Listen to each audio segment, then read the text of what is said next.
So I've had sex, but it's not like my main thing. Like I would characterize my sex life as a side project. You know what I mean? Like if I have a free Sunday every 3 weeks, fine.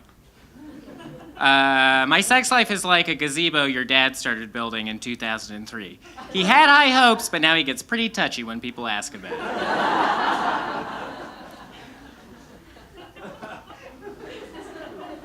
But every once in a while, people tell me these stories. They say stuff like, oh, I was pretty shy in high school, but when I got to university, I was wild. I went crazy. It was nuts.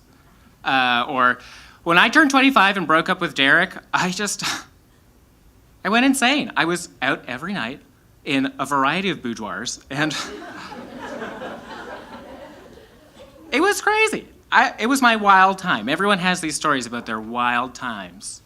And sure, that might prove to be an emotionally bereft experience or something, but also, what are you talking about? When does this happen? Where's the schedule? Can I see the calendar? What is this wild time? When does Tom do wild time? That's insane. My first year of university was spent watching documentaries about corn while my roommates did it in the next room. There was no wild time. But still, sometimes I think to myself, I could do it. I could be a sex genius. Maybe my whole entire personality and literally everything about me will change one day. And I will be good at and also want to do seduction to people.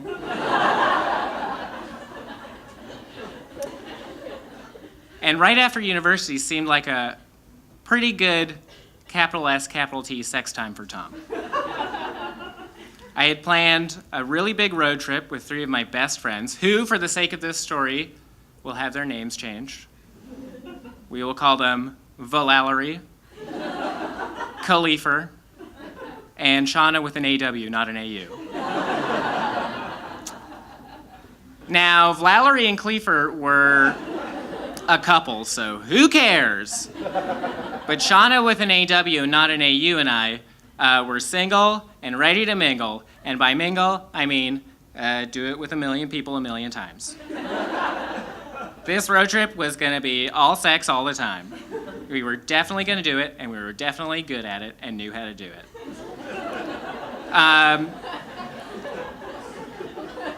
So we formalized our perfect sex plan in a list of cuties. Now, a cutie is anyone that you might be interested in smooching up, smooching down, and smooching all around. Examples of potential cuties include a bartender cutie. Easy. Who cares? Done deal. Police person cutie. I don't know. Maybe you get pulled over and it's sexy and not terrifying like it is literally every time. I mean, it won't be, but this is a blue sky list. Come on. Fire person cutie, ER doctor cutie, palliative care nurse cutie. I don't know. It took a weird emergency services turn for a while, but the point is, smooching was on the menu. Anyone within humping distance of the Trans-Canada Highway had better look out, because Shauna with an AW and I were a-coming. But then we went on the trip, and it turns out that there are a number of logistical barriers to having a ton of freewheeling casual sex on a road trip with 3 of your best friends. For instance, it's difficult to convince an attractive young person to accompany you back to your friend's dad's former coworker's house in the suburbs of Winnipeg. No matter how much you tell them about the fridge full of frozen pizzas that your host told you you were all more than welcome to. Nor, for that matter, is it easy to convince someone to come back with you to a tent that you pitched on private land that has 3 other idiots in it. Like, oh, excuse me, sexy stranger, but please go in this weird cloth bag full of other people's breath. I promise all of them pooped in this field today.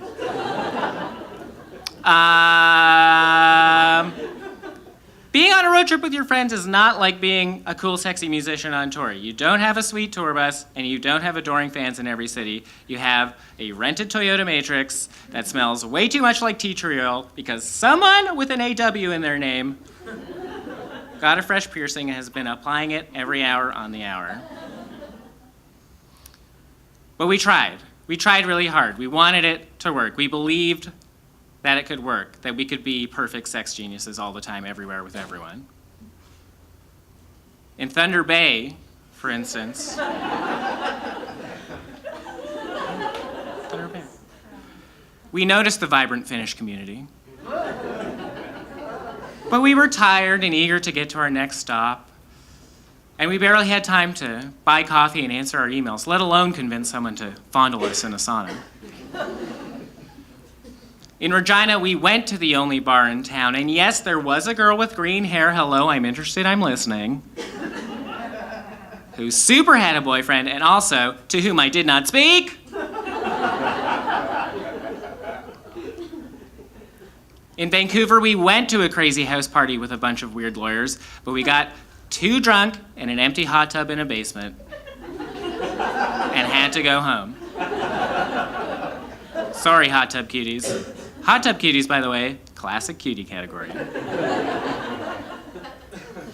And then in Chaplin, Saskatchewan, which is a tiny town on the highway, population 295, we stopped for a snack one day. And we went to the grocery store looking for food or something to drink. And the grocery store in Chaplin is like a shelf. And it had a miniature bag of plain Lay's on it. Just a small bag of potato chips. And since none of us wanted that salty treat, we asked the lady behind the counter where we could get some coffee. And she said, I think Jim down the street has a coffee machine. Maybe he can make you some coffee. So we go down the street. There is, in fact, a man named Jim. He has a coffee machine. He fires it up. He makes us some coffee. And he has a pool table. And we start drinking coffee, and we play pool very badly. Like, so badly, like, there's something about the pool cues that when we touch them, our bodies stop working. Like, we're not even missing shots. We're just, like, falling down when we get near the pool table. And we buy some snacks from Jim, and Jim sort of warmly but suspiciously watches us play pool badly. And Jim's old man friends come in and also warmly but suspiciously watch us play pool for a while. And everything's perfect. It was so fun. But everyone's genitals remain firmly in their pants. Jim's behind the counter. And the plain Lay's remained unswept to the floor in a fit of lust. And I worried about it. I worried about it in Portland. I worried about it in Seattle. I worried about it in San Francisco and Los Angeles. The cuties, like the sands of time, were fluttering away in the wind behind our rented Toyota Matrix. And the last stop of the trip was in San Diego. Khalifer, as it turned out, had an old high school friend in San Diego who, for the sake of anonymity, I will refer to only as Fulla Rank. Now, as it turns out, Fulla Rank lived with his parents, and as it turns out, his parents are literal billionaires. So it was a weird cap to the trip. We ended up, I think, I'm not like an economist. I haven't drawn up a lot of business plans, but I think Fulla Rank's dad like invented water in Ontario or something. Like, I'm pretty sure every time you open a tap in Oshawa, this guy gets 50 cents, you know? I don't know how it works, but clearly it works. Their house was insane. It had like another house. Like, they called it a pool house, but it was a house. It wasn't just a scary, squiddy vacuum in there. It was a full house that a family could live their whole lives in. It was amazing. And at this point in the trip, we're tired, you know. By the way, if you have any friendships you're looking to dismantle, invite those people to spend 3.5 weeks with you in a car. You will never speak to them. What I'm trying to say is we were pooped. It had been a long trip. And we were at this weird house, and we were ready to relax. So night fell over this weird house, and we drank, of course. And everything's fun and wonderful. But at some point, I end up on my own by the infinity pool, which is adjacent to the infinity hot tub, which drains into the infinity pool. And I don't know how you heat that. Oh, yes, I do. It's with tons of money. And I start thinking about the trip. And I start to worry again, like I have been in basically every place. Every time I get a free moment to myself, this weird feeling creeps in, like I've failed at something, you know? And I start to feel nervous, and I feel ashamed of myself. I feel like I'm wasting my youth. You know, I'm 23, I'm free, I'm easy, I'm sexy, I'm gorgeous. I should be driving fast cars and sweeping people off their feet, but instead I'm just having pleasant conversations.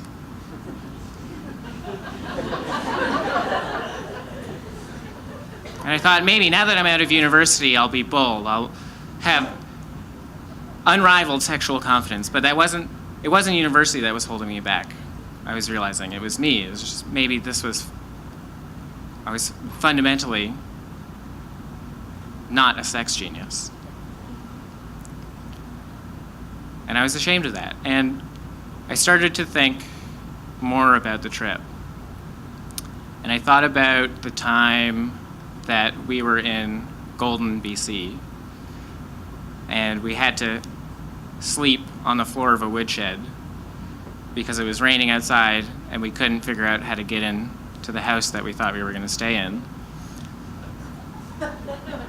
And how I had hilariously remarked that wouldn't it be great and amusing if somewhere in the giant dark woods there was a 7-foot-tall man from the 18th century holding a giant knife.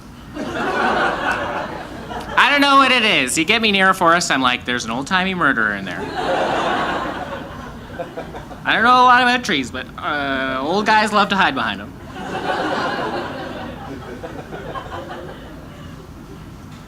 And I remembered the other time that we were driving through the redwoods, and it was nighttime, we were planning on camping. And when we got to our campsite, we had told ourselves too many ghost stories in the car. And then when we turned the headlights off and were plunged into the most terrifying darkness that any of us had ever experienced, we immediately turned them back on, turned the car around, and slept in a Walmart parking lot.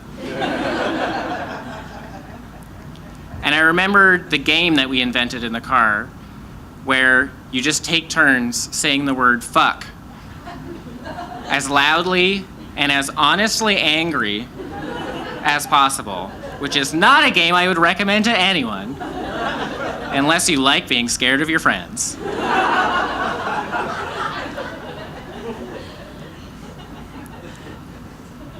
And I remember dancing with my friends at the only bar in Regina, and how much more fun that was than worrying about the girl with the green hair and what our wedding would be like, sea-punk themed. And I thought about the pool game in Chaplin, and I wasn't worried anymore. And I thought it had been a pretty good trip. Thank you.